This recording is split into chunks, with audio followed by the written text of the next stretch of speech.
Buy this game. Ghost of Tsushima was my game of the year for 2020. This game is a masterpiece. This game is literally art. The story is about Jin Sakai being one of the few samurai left from the Mongol invasion, and he needs to save Tsushima from the Mongols. On top of that, he is on the border of fighting without honor, or with honor, like fight the samurai way, or just brutally kill all the Mongols to succeed. The story is paced well, besides the first act, which I feel like the intro was really paced. It was paced really well, but then during the tutorial parts, it was a little sluggish. But then after that, it was really good. Also, surprisingly, the story was not generic at all. There are twists and turns that really make the story worthwhile instead of a generic samurai feeling story. The characters are great and each have their own way of shining throughout the entire game. The villain Khotun Khan, I think that's how you say it, is a bit bland though. The story is a lot of fun to watch and is very reminiscent of samurai movies from the past. I love the style, and there is even a mode called Kurosawa mode where the game is in black and white, like his classic movies from decades ago. That the game got inspiration from. This game is also badass with not only the animations, but the cinema bars, the cleaning your blood off your sword, and more. This game is a love letter to those movies, and now into the gameplay. The gameplay is phenomenal. It's so fluid that you get into the combat, and anything you do feels badass. This is what Assassin's Creed combat should be. It should be Assassin's Creed combat lacks fluid, or the new Assassin's Creed, it lacks fluidity and in its combat in the new Assassin's Creed game, but in this game it doesn't, and everything flows really well, which makes the combat just never get stale, even at the very end of the game. You have a katana in a short sword thing, whatever.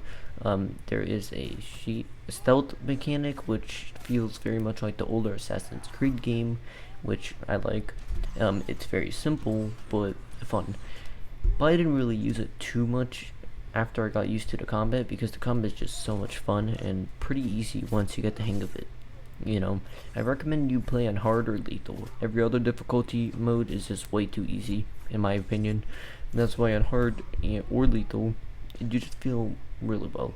I like playing on hard more lethal, because lethal you die in 2 shots, it's really hard. But hard mode is perfect. Also, you have bows, bombs, mystical abilities, and more. There's just tons of stuff, abilities, and blah blah blah. Tons of equipment they give you throughout the game, and they give you it pretty quickly. And I personally like that a lot. Also, if you didn't do any side content, you're missing out, because the side content can give you mystical abilities, armors, and blah blah blah. That could really help you throughout the game. There are also skins for your armors, weapons, like skins for everything. Armors, weapons, horse, and you have to unlock the skins and armor in the game, and they're a lot of fun to do. I personally love all the content in the game besides the side quest and hunting. Hunting I didn't really find useful at all throughout the game, but besides that, everything was pretty good. Also, the character side quests are great and are very cinematic, like the main quest, but the other side quests in the world aren't as strong, and some are good. For example, the one where there's an imposter samurai, like who just wants fame, so he pretends to be a samurai, but he's actually a random person.